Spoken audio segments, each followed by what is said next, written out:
এই মুহূর্তের তাজা খবর শিলচর সংবাদের পর্দায়। কাবুগঞ্জে হেরোইন সহ যুবক আটক, 2 পাচারকারী পলাতক। কাছাড় পুলিশের মাদক বিরোধী অভিযানে ফের সাফল্য। শুক্রবার রাত 8টার দিকে কাবুগঞ্জ বাজারে অভিযান চালিয়ে 10টি সাবানের বাক্সে রাখা সন্দেহজনক হেরোইন সহ এক যুবককে আটক করা হয়েছে।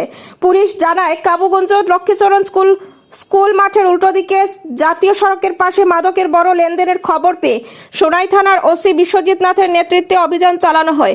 পুলিশের উপস্থিতি টের পেয়ে 2 পাচারকারী পালিয়ে গেলেও নগদের গ্রামের হিমু শুক্লাবৈদ্যকে আটক করা হয়। তার কাছ থেকে নম্বরবিহীন স্কুটি ও হিরোইন সহ 10টি সাবানের বাক্স বাজেয়াপ্ত করা হয়।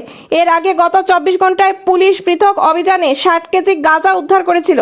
এই ধারাবাহিকতায় নতুন এই অভিযানে কাছাড় পুলিশের মাদক বিরোধী অবস্থান আরও দৃঢ় হলো। খবর পেয়ে কাবুগঞ্জে উপস্থিত হন প্রবেশনারি ডিএসপি দিলরাজ পাঠক। নিউজ ডেস্ক রিপোর্ট, শিলচর সংবাদ।